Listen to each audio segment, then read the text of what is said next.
Welcome everyone to Session D. I'm your moderator, Nicolette Hamilton. This session will feature 6 wonderful Family Studies interns. And for a quick reminder, this session is being recorded and we ask participants at this time to keep both your audio and video off during the presentation of the session. This will help with the bandwidth and hopefully prevent potential issues with lagging. We have several great internships to hear from, so let's get started. Our feature intern presenters are Tanaya Peters-Bell, intern at the Rice School in Houston; Kelly Granger, intern at Communities and Schools of Southeast Texas; Avery Tilley, intern at Boys Haven in Beaumont; Marcus Jordan, intern at Foster Care Advocacy Center in Houston; Maisha Edwards, intern at Braswell High School; Jessica Gomez, intern with the Resiliency Think Tank team at Lamar University. We'll begin by viewing the video reports that we prepared for us, followed by a question Q&A. We'll be able to ask focus questions about specific internship experiences. I'm going to go ahead and start the videos. I will share that. Give me just one moment. Hi everyone, good evening. I am here to talk to you today about communities and schools. I am a campus volunteer. I have just finished an internship at Vidor High School. I'm a student at Lamar University, and I am excited about communities and schools because honestly, we all know that education is more than just textbooks and tests. It's about support and guidance and opportunity, and that's where communities and schools plays a vital role in the life of these students. It is an organization that is dedicated to empowering students by providing these support services inside the schools. Its mission is to ensure that every child, no matter their background, has the tools and encouragement to succeed academically and personally. Many students face challenges outside of the classroom that impact their ability to focus on their studies, such as family struggles, financial hardships, and emotional stress. These can create barriers in learning, and communities and schools helps to remove these barriers by offering academic help, emotional support, and essential resources. This includes free mental health care, which I love and is my favorite part of the program because mental health is something that I advocate for heavily, and I think it is just awesome that they make that a priority for their students. The program works by embedding support directly into the school. So communities and schools on every campus where they provide services, they actually have a psych coordinator in their own classroom where the students have access to them all day, every day, if they should need assistance. Trained professionals and volunteers, such as myself, connect with these students who need assistance, providing mentorship, counseling, as I just mentioned, and even basic needs like food and clothing. I know specifically Vidor High School has the Pirate Pantry, where students have access to fresh food, such as even hamburger meat, canned goods, all kinds of things, and all kinds of clothing. People donate. They're like new, and the students can go and get those items and fulfill those needs that they have. And through these personalized interventions, students receive the help they need so that they can stay engaged and motivated in school. I would have to say that the impact of communities and schools is undeniable, and studies have shown that students in this program have higher graduation rates and better academic performance after being served by communities and schools.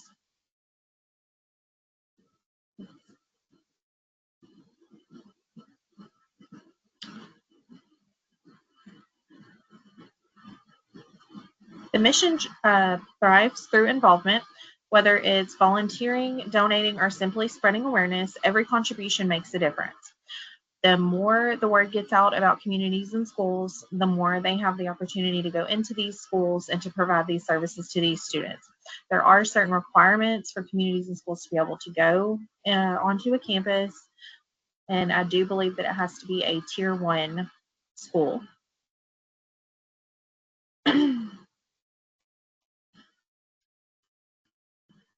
And the mission statement of communities and schools is to surround students with a community of support, empowering them to stay in school and achieve in life. And the services that I just covered in my introduction I have listed here, these are just a few of the ways. The possibilities are really endless with communities and schools. They offer a huge variety of services to these students.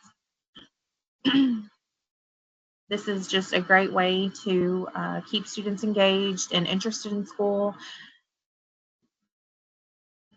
And a typical day in the life at communities and schools would be, in a high school setting, I will say, would be meeting with the students and helping them apply to colleges, helping them with their homework, helping them to apply to scholarships and needed things like that.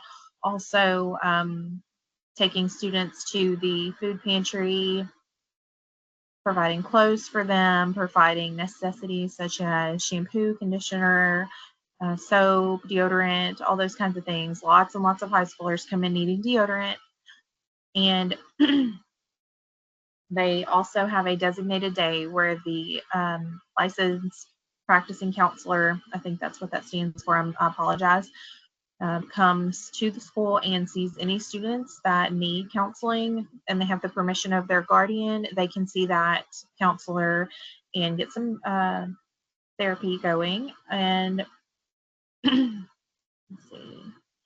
And also, it just provides a safe space within the school. Lots of students eat lunch in the communities and schools room. They just feel safe there. Maybe they're having an argument with their friends, or they're feeling down about failing a test, or having a hard time at home, whatever the case may be. The room is just supposed to be like a safe haven for them to come and get away from the stress. So a way to measure success in communities and schools would most easily be to gather the data regarding grades, and after services have been provided at the end of the grading period, to see how those grades have improved. Here is one of the favorite artifacts that I created this semester. I loved working on all of the things that I created for communities and schools, but this specifically is one of my favorite, and I did use a purple theme here to highlight domestic violence. It's just got, see if I can make it bigger, I apologize. It's got a list of resources for these students and just showing them that there are signs to watch for, whether they realize that they're in a domestic violence / abuse situation is sometimes tricky because they may not be being physically hurt, but there are other forms of domestic violence, and they just mainly need to know that they are not alone and that there is help out there for them.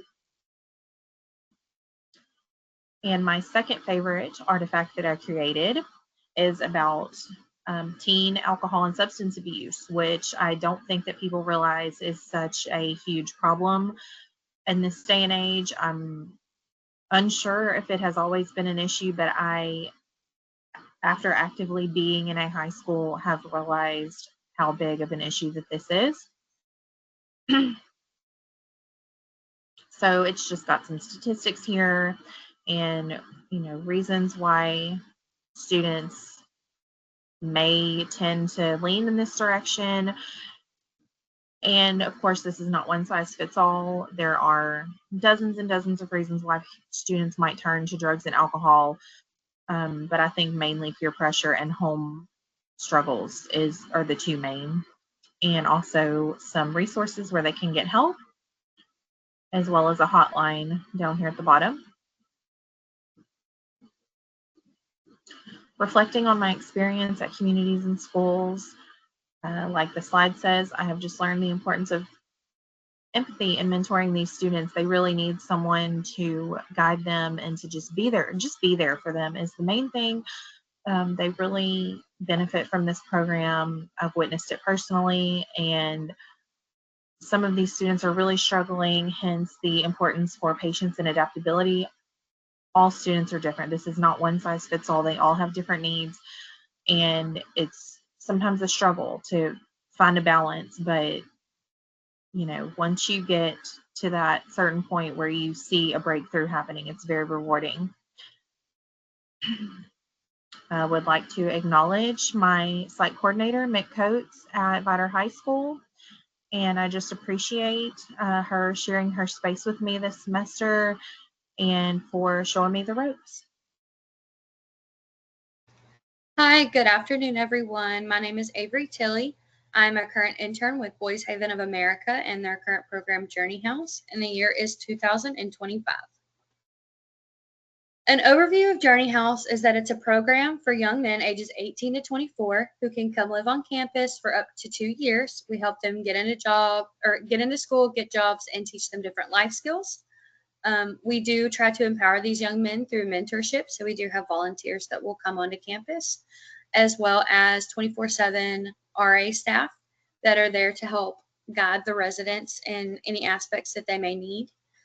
Some of the points that I really wanted to touch on throughout my internship were to help with event planning, to help with the community outreach and networking events, to strengthen my communication, and to learn a little bit more about all the work that's put into making a nonprofit successful. A day in the life as an intern with Boys Haven is not typically the same every day. I arrive on campus at about 8 a.m. I've typically already checked in with my supervisor beforehand. I stay on top of my emails and my calendar just in case anything may have been changed, anything's been taken off, anything's been added, just to kind of keep up with what I'm doing throughout the day.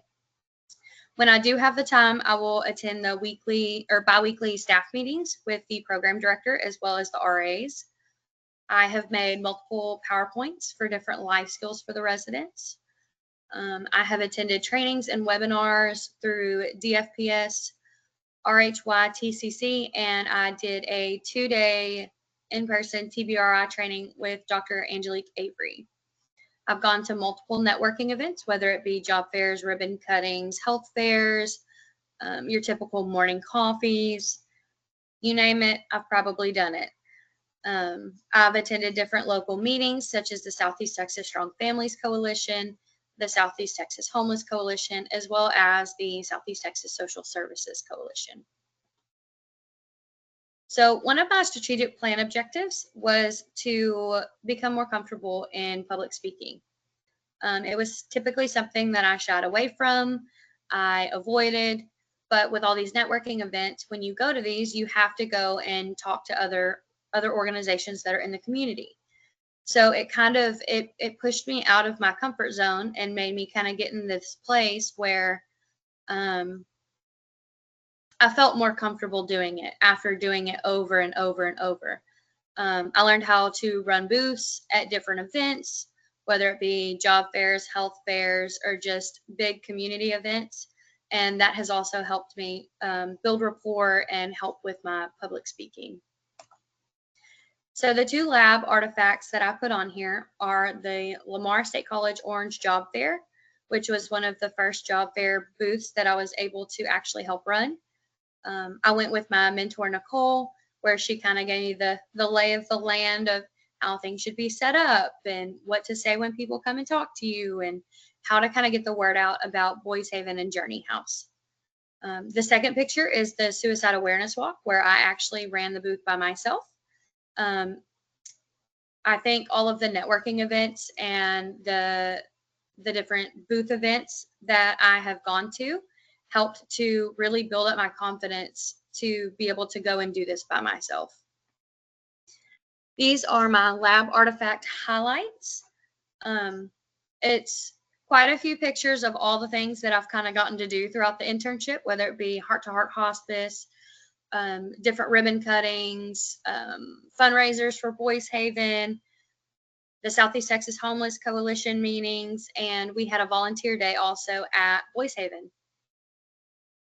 A reflection over my internship, there's not enough time to even put all the information in here. I definitely have a deeper understanding of all of the work that's put into nonprofits. I've gained a lot of knowledge in the aspect of networking and informing the community of what's going on with us. I've gotten a better understanding of our residents through trainings And I've gotten to see all the different roles in the organization work together. So that's definitely been a bonus. I would like to thank my supervisor, Nicole Hayes, for challenging me 100% in every aspect of every day. She's been very kind, very patient, and she has made my time at Boys Haven phenomenal.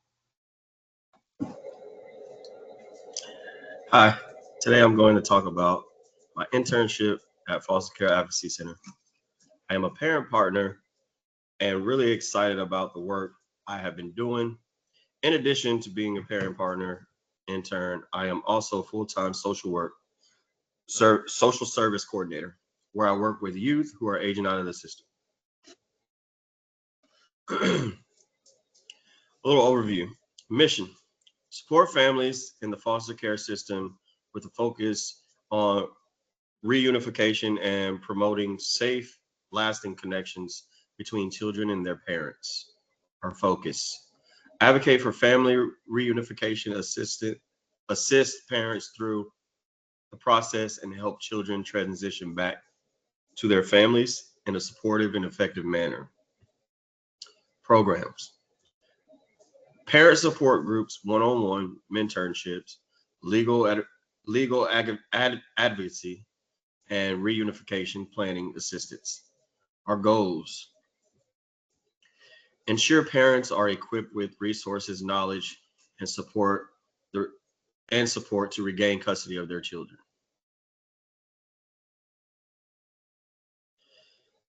A little bit about a day in the life of me.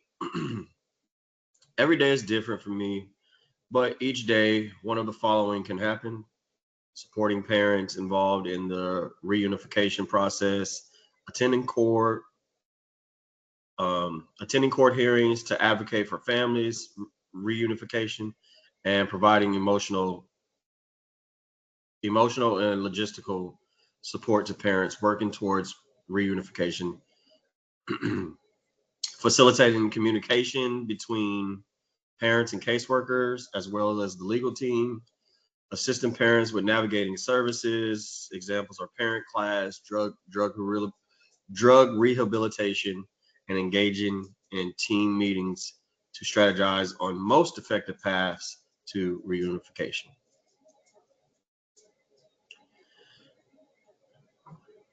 One strategic plan objective with outcomes and metrics. Objective: increase successful reunifications by 20% by the end of the year. Outcomes: strengthen support systems for parents during the reunification process. Increased understanding of parents' rights and available resources. Our metrics: percentage of parents successfully reunified with children, baseline 50% target, 60% number of reunification cases with reduced.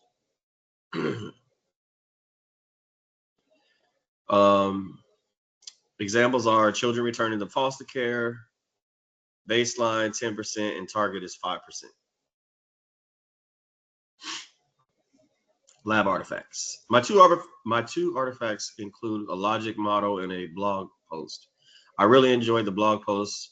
I believe that not everyone always understands why we do the work that we do. The blog post allowed me to explain, but to also realize that there isn't a platform yet designed to talk about and navigate the impact that this work has.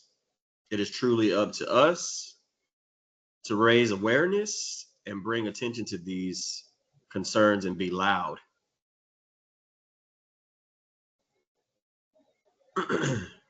Reflection. The internship allowed me to focus on another area of my organization. I really enjoyed being a parent partner. I gained a deep understanding of the challenges and the complexities of family reunification.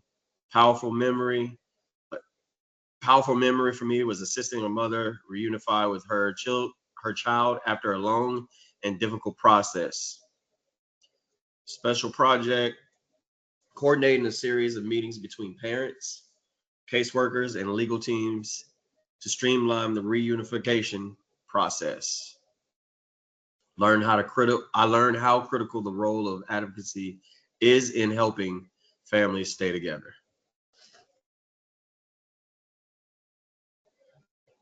I want to thank everyone in the organization, but I want to be sure to say thank you to Tara for her incredible mentorship, guidance, and unwavering support throughout my internship. I am grateful for the opportunity to contribute to the meaningful work and the meaningful work and helping families stay together and advocating for children's well-being.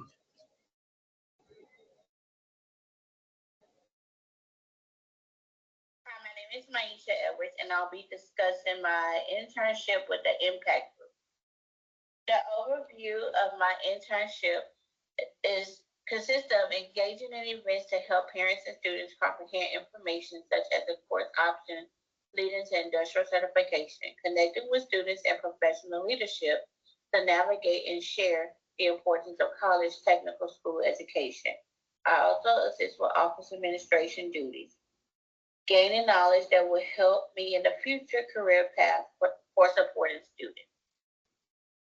My internship day in life, office administration duties, engaging with students during lunch, supporting them with completing academic requirements for graduation, homework support or assignment assistance, setting up meeting rooms for the counseling staff, assisting with students visiting the counseling department, helping create love boxes, non-perishable food items for those in need. My internship strategy plan to gain an understanding of work ethic and communication skills to utilize the skills learned in my work profession. The two artifacts that I chose to select for my internship was Rising Ninth Grade Transition Night. The Rising Ninth Grade Transition Night consists of 8th graders who are going to be upcoming into high school, coming over and selecting 4 selections for their upcoming 9th grade year. Also visiting different extracurricular activities table to see if they are interested in joining extracurricular activities, for example, such as band, softball, drill team, cheer, volleyball, track, and etc. The other one I chose to select was the HBCU college fair, which consists of individuals coming from different colleges to engage with students, trying to prepare them for college for the next level after graduating. This upcoming May, we also have sorority sisters and fraternity brothers there on campus, engaging and giving informational knowledge to students, letting them know how it is to become a brotherhood and a sisterhood. My reflection from my internship. During my internship, I learned advocacy and strategy intervention with youth. I also learned behind the scenes work collaborating with teachers and students. I am grateful to have the opportunity to work with someone who makes such a meaningful difference every day. A letter of appreciation to my internship supervisor, Ms. Bond. I am writing to thank you for being such a supportive and inspiring supervisor. You not only took me under your wing to become my interim supervisor, but we've been co-workers for 3 years and I've built an amazing friendship. Your guidance, encouragement, and willingness to share your knowledge made the lasting impact on me, and I truly appreciate the opportunity to learn from you. Working alongside you has not only helped me grow professionally, but has also made the experience enjoyable and fulfilling. Thank you for your patience, your leadership, and your willingness for making space for me to learn and contribute.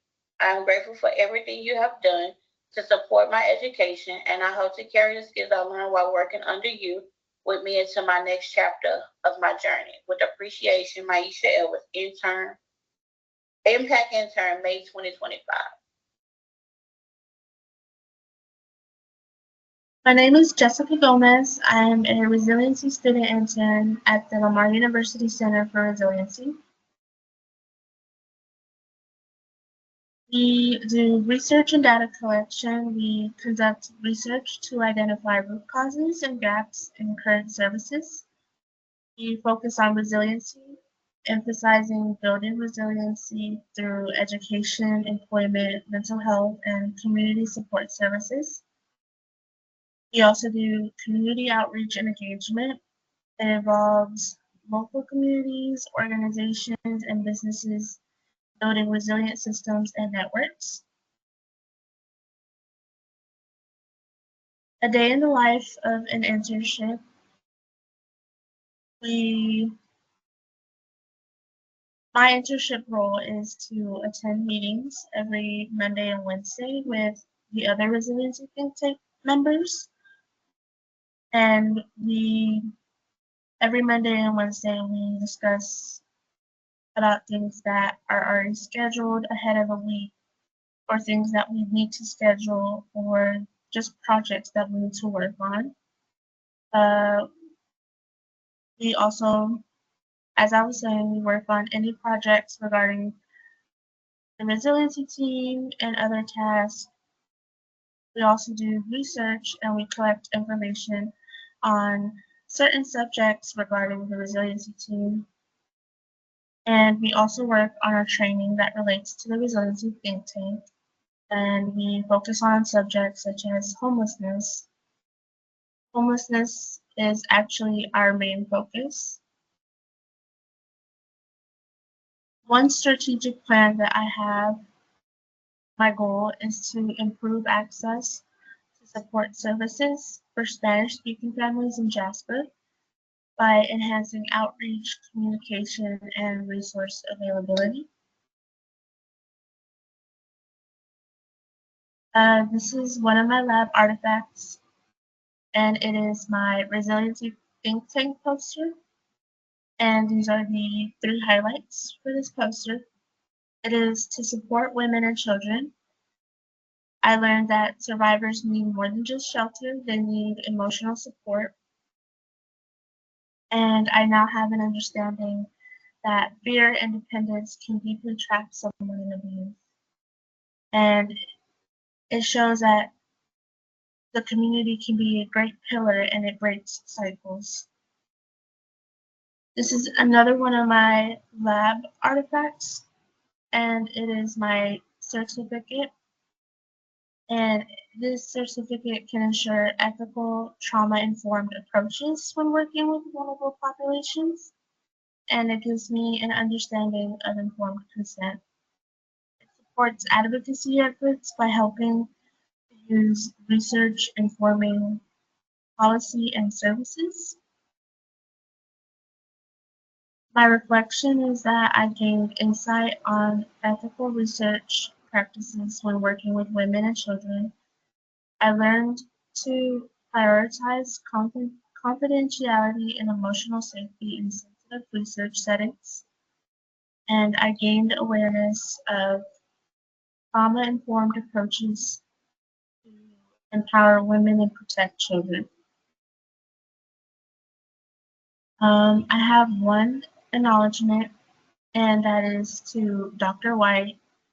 I want to thank Dr. White for her guidance and her help throughout this whole internship.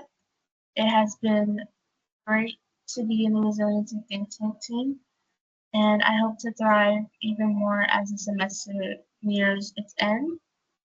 I have learned things that could heavily influence my advocacy work, and I really appreciate it. The patience and the passion she has for us and the way she believes in us and me gives me more motivation to do this and to continue doing this. Thank you.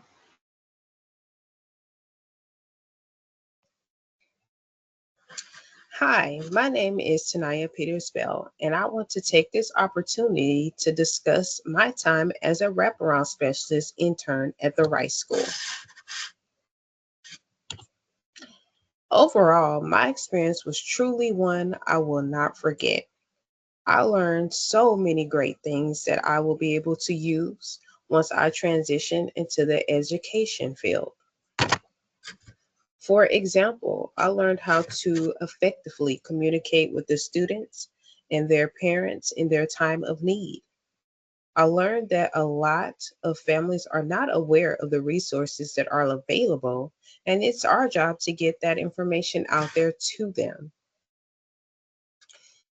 This internship has taught me how to not only be resourceful, but flexible.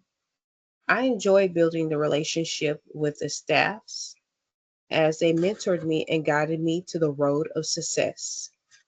This experience confirmed my passion, and I cannot wait to not only use the tips and tools I've obtained on this journey in hopes that I can make a difference in the community, one student at a time. A day in the life as a wraparound specialist consists of creating care packages based on the student's request. I would also have to follow up with the student's parents to make them aware of the request and get the okay from them. We also would have to keep the logbook up just so we can keep up with how much we are giving out so we can predict what we would need in the upcoming weeks. When the new items come in, we would have to sort it by size and add them to the rest of the inventory. It was very important to keep the room organized. That way we can clearly see what we have and what we would need. Outside of keeping up with the care packages, we worked events for students in need. One strategic plan objective that we used was measurable data, which improves students' behavior at 25% after 4 family counseling sessions by semester ends. This method I found to be very interesting because it allowed the students to get additional help in hopes that they will understand that being a better student is better than being a student that's crying out for help. During my internship, I was able to provide my assistance to a group of amazing people who were giving out information for families of special needs students. Some of these things that was discussed was how to fill out an application to get grants and additional resources. During this event, they also gave out locks to keep the kids from getting out of the house and wandering off. This event was very special, and I was happy to be able to assist where I could.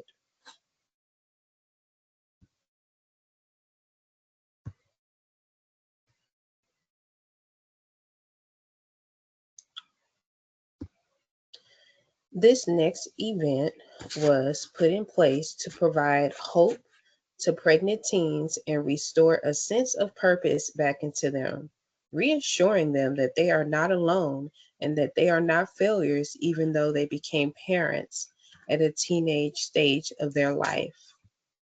This event made me emotional because being a parent is not easy and there is no manual, but having to do this as a child themselves would be even more difficult if they didn't get the right resources in their hands.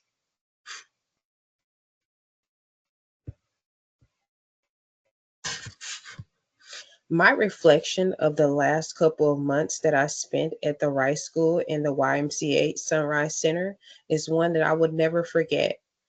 I got a better understanding of a wraparound specialist job description, and it's more than just paperwork. They also have to get in the field and get the word out by consistently hosting events. They are networking with so many amazing organizations to give back to the community. Lastly, but not least, I want to thank the 2 amazing mentors who took me in with open arms, Miss Caligari and Miss Gilbert. They took me under their wing and they showed me so much love. I can tell that they both really love what they do, and it shows in every interaction that they have. I want you to know that both of your kindness and guidance will stay with me always. I had a blast, and I know this is not a goodbye, but more like I'll see you later. So thank you so much for everything that you have done for me in these last couple of months, and I truly appreciate it. Until next time, signing off, the wraparound specialist intern, Tanaya Peters Bell. Wow. Y'all are amazing. Those internship opportunities. It makes me want to go back through the program. Hold on there, Dr. White. I was getting excited when you said I mean, gosh, can we rinse and repeat? I would love to do several of these. What great video reports. So I'm going to open it up for question and answers with the interns. So interns, please turn on your cameras so we can see you and we can ask and also ask all the attendees to keep your cameras off for the duration of the session so that we can focus on the interns. We ask all attendees leave your microphones off unless you're asking a question, and this will help with any unexpected sounds and distracting for the rest of the session. If you have any questions for the interns, please use the raise hand and I will call on you to ask a question, or you can type it in the chat and I will read that for them. The raise hand is found in the meeting toolbar at the left of the red leave button. You can also raise your hand by clicking Control, Shift, and K at the same time. If you prefer, type your question, feel free to type in the chat session and I will read it to the interns before we begin. I want to remind everyone that the session is being recorded. So I will start off the question and answers with a question. Tanaya, your internship was with the Rice School. What was something that you learned during your internship that was unexpected? I wouldn't use the word that was unexpected, but I definitely would say that I was surprised to see that there are a lot of teenagers that are pregnant. I mean, we know that it is out there. However, but to see them in one room, in one setting, to see the numbers, I guess to really see it, I just thought that was like very overwhelming. And so I guess I learned that there are more pregnant teens out here than we would think of when we just hear that. So I was very surprised by that, saddened by it, but it wasn't the end of the world, as we expressed in the event. It's just that now you have to figure out a better way to go about life, and not even a better way because it's not the wrong way, it's just your way. But you just have to find a way to cope with the situation that you're in and make sure that you are getting the resources that you have and make sure that you're there mentally for yourself and mentally for your new child. So I think I was surprised by that, just to kind of see that in one setting. Great response to that. And I'll echo what I said in the chat is when you said the statement, restore a sense of purpose. Essentially, those pregnant teens are changing a course of life, right? And so they're going to have a different purpose than what it was a few months prior. So I thought that was really great, a great way to help support them with their changes. Okay, just a reminder, anybody has questions, you can raise your hand and I'll call on you. I do have a question in the chat from Dr. White. And I will say, did any of the other interns find things to be unexpected? So if you would all share the same experience on any expectations, or as tonight I would say, overwhelming.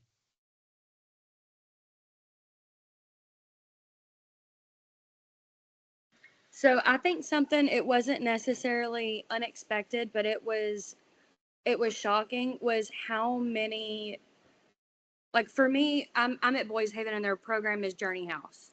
So it's for 18 to 24-year-olds. I think I was more so shocked at how many young men in that age range need somewhere to go. And I'm shocked that we don't have more places in this area for that age range. Because you go through foster care, you go through CPS, you do all the things, and at 18, like, you're done. You're a legal adult, go figure it out.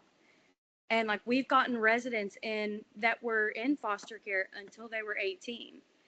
And they chose not to do the extended foster care. So now they're trying to figure out, oh my God, what do I do? Where do I go? And I've also learned, because I've been shadowing the program director / case manager, and a lot of the interviews that we get for residents in their time in CPS and foster care, they didn't learn anything. They didn't learn how to do anything by themselves, because it was always somebody there telling them, do this, do that, do this, do that, and that was it. No questions asked.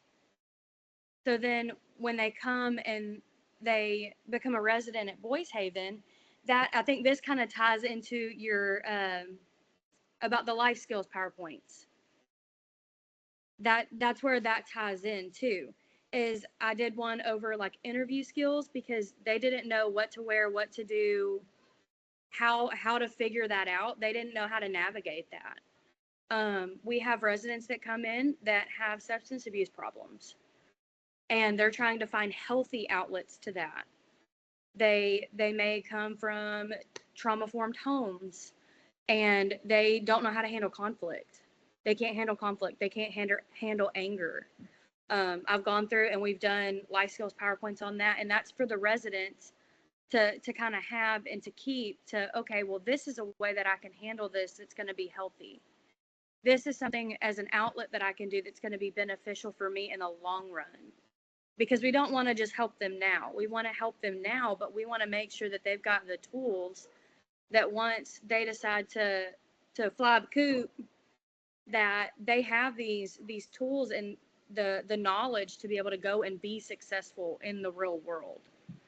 So I think it was very shocking to me that we don't have more places like that for that age range, because I mean, at 18, I thought I knew I had it figured out, and I sure did not. Not at all. And that's just how it is. You turn 18, you're like, yeah, I'm an adult. I got this. And then you go out in the real world and you're like, nope, I don't got this. I don't got it. So I wish that we could get more organizations opened up to at least the idea of it, because then at that point we can start working from there. So that's all I got. That is great, Avery. And I was going to ask you to elaborate more on your life skills Yep. courses and PowerPoints. I'm going to be coming at you to take a look at those, just so you know, because I think that's incredible.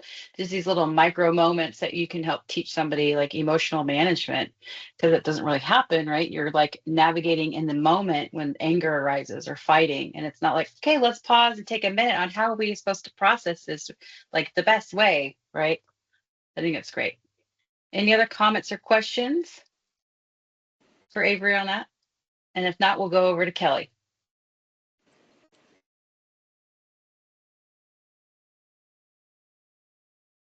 Okay, can you hear me? Yeah.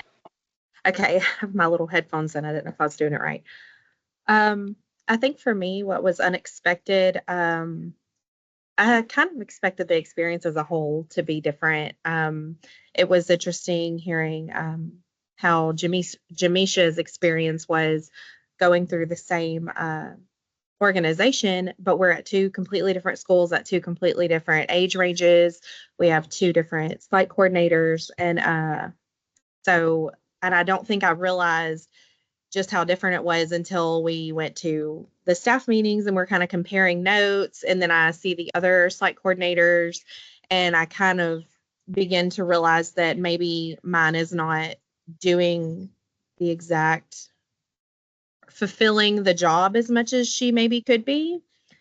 And I'm only there part-time, so I don't know, what happens the other 3 days a week that I'm not there. But I think just for me, I just expected a little bit more. I expected to not have to constantly be asking for things to do or ways to help these students, or reminding her about things that she told me that we were going to do, those sorts of things. So unfortunately, I think I may be the I mean, and I love communities and schools as a whole. I love everything that they represent. I love all the ways that they are capable of helping these students. I just think that's my specific site coordinator maybe isn't living up to her full potential, perhaps. That's a very delicate way to say that. But I love that you still learned from it, right? We learn different experiences, negative or Yeah, and positive, I or mean, and yeah. she's definitely a wonderful person as a whole. You can tell that she cares about people. She's very kind. She, her personality, I mean, in general, her personality was not a problem. It's just maybe the drive. I'm trying to make sure that I don't want to be ugly or unkind or anything. Of course, of course. We have a question or a comment from Dr. White. Go ahead. Y'all know I have things to say. Um, so to follow up on Kelly's observation, I think that's one of the um, kind of benefits of doing internships. Some students have an internship and it is perfect, right? It's everything they wanted it to be. It's exactly the experience they had planned and envisioned, and they're building a whole career off of it. And that's awesome for them. But other times it doesn't necessarily work out perfectly like that. And I love, Kelly, that you still found ways to learn from that experience, just like Nicolette just said. I think also it's a really good chance to observe what kind of skills are and aren't needed in different kind of settings, right? So in that setting, you learned how important it is to establish what the expectations are, right? You learned how important it is to um, have clear expectations from the organization side. How important it is to have the clear expectations of what the performance will look like, right? And then as an emerging, professional into whatever career it is you want to go into, making sure that you are able to recognize, okay, I need to make sure I know what they're looking for so I can help, live into that. I think that it's definitely a teachable moment, but also a valuable experience, because sometimes I know for me, I learn a lot from the people that I think do horrible jobs, right? Because it helps me know, okay, first of all, I don't want to do that. And second, what skills do I need? So I might take that job later, right? And so it kind of creates an opportunity for advancement for people who have skill set, who have drive, who have kind of that ambition for improvement. It creates opportunities. Tying that into what Avery was talking about with Boys Haven, I work with Boys Haven a lot on a lot of projects because of my area of research in homelessness. And developing your professional skill set to be able to present yourself in a specific way, in a knowledgeable way, but also adding in that ambition and that initiative. Avery talked a lot about Nicole, who is the business manager. Nicole was actually hired as an administrative assistant. That was what she came in the door doing. She answered the phone, she took messages, she delivered the mail. I mean, she did kind of officey things, but she had initiative. And so she started taking opportunities to connect with others in the community and to promote what they're doing. And so within probably a year, they created a whole new position for her to be the development director. I think that's a great example of how building your skill set can create new opportunities later on. So yeah.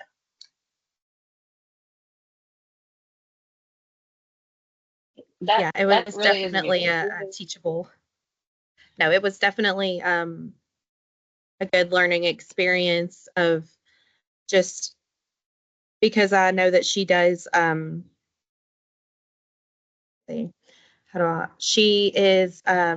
she does care about the students, and that's very clear, and she is definitely smart enough to achieve all of these things that clearly need to be achieved in that school, because I I don't come from a Title I school, and I don't want to seeing the it's almost like a different, even though it's just across different culture. Whenever you're at a school that has higher poverty levels, some of these students don't have great home lives, and they have, you know, all these struggles that the students that I'm around normally don't have, or are very few and far between. And so it's there just could be such a big difference made in that position at Vider High School. And I do just it's just a little heartbreaking that the students are not getting the full benefits of communities and schools, because they do offer such great programs.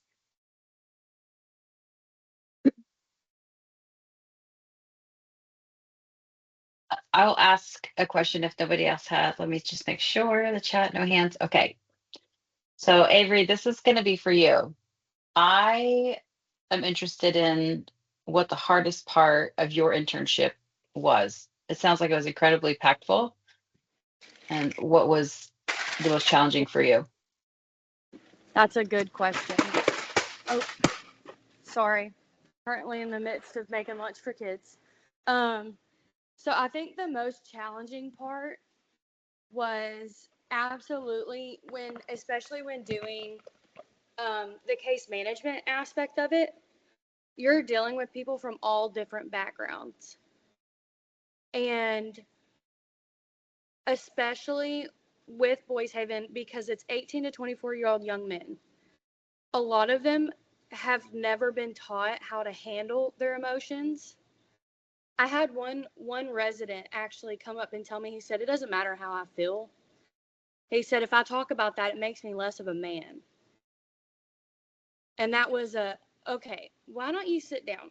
Let's have a conversation about that. Why do you feel that way? And ultimately, it leads back to trauma. We've had a lot of LGBTQ, and with that, it's their families. Their families have completely disowned them and will have nothing to do with them anymore. And they basically said, grab what you can carry, and go. And I'm emotionally driven. So it was learning how to keep the straight face.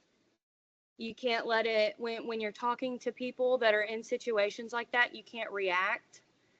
You can't get upset. You can't get mad. It's a very, okay, but how does that, it's almost, in a sense, it's almost like a therapist. Okay, so how does that make you feel? How do you think that we can work towards the outcome that you're looking for? How can I help you in order for you to feel comfortable with yourself? Because we think you're great, but it doesn't matter how many times that we tell you that we think you're great if you don't believe it.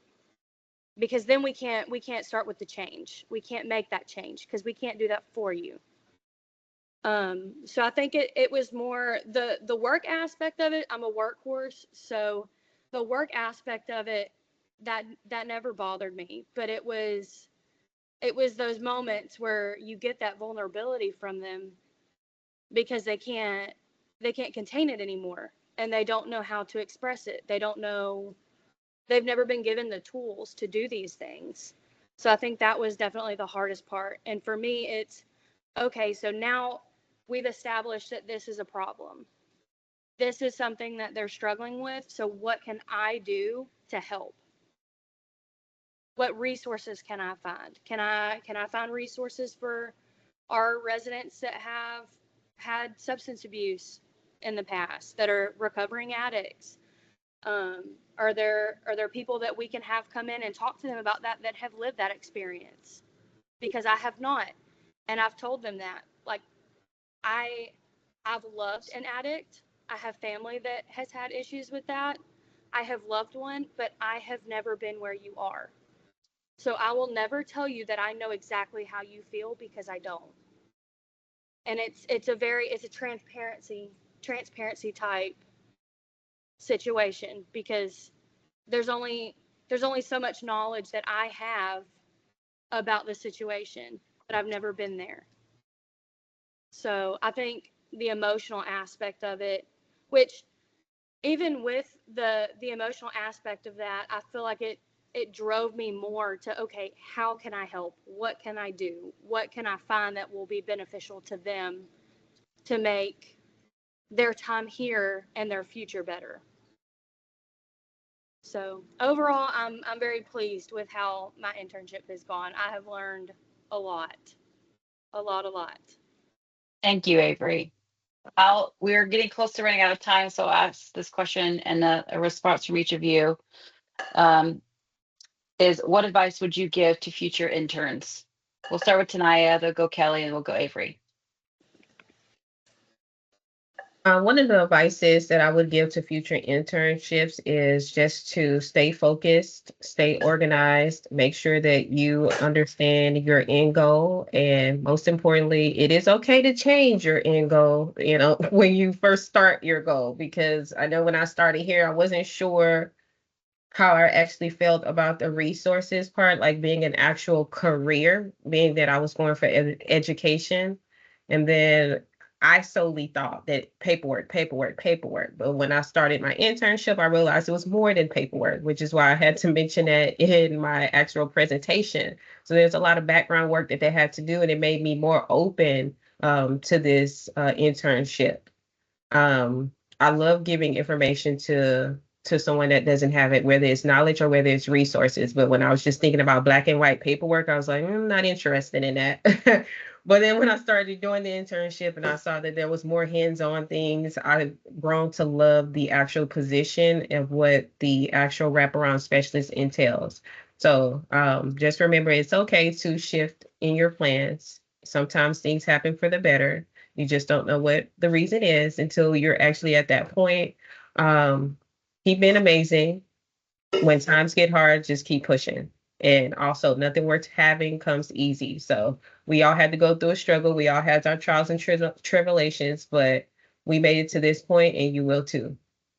Thank you. I think that I would just say not to go in with specific expectations of people, to just go in with an open mind and to see what it's like, especially if you don't have any prior knowledge of your organization or the person that you're going to be interning with. I think if I hadn't had a certain picture in my mind going into mine, that I wouldn't have maybe been so disappointed. But I still do feel like I connected with specific students, and that hopefully I made a positive impact on them, and that they will, remember the conversations that we had and use those moving forward. So I just think going in with an open mind and not specific expectations would be my advice.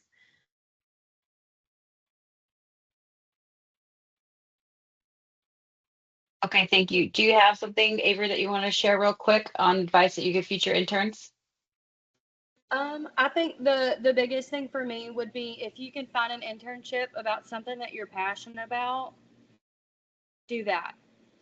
Because then once you get in there, you're going to learn information about things that you're already passionate about, and it's going to help you figure out what you want for the future, how you want to make an impact in the future, what you want to make a career out of. So I think that would be the big one for me. Awesome. Thank you so much. We are out of time for this session. Thank you to all the participants for asking questions and your comments. And a big thank you to our wonderful presenters for sharing their internship experiences with us. When I end the session, you'll go back to the website where you originally started the session, and I encourage you to review the conference schedule and join us in the next session, which is going to be for the think tank. So I will see you over there. Thanks for joining us today, and I hope to see you in the next session. Bye, everybody. Bye. Everybody, bye. Thank you.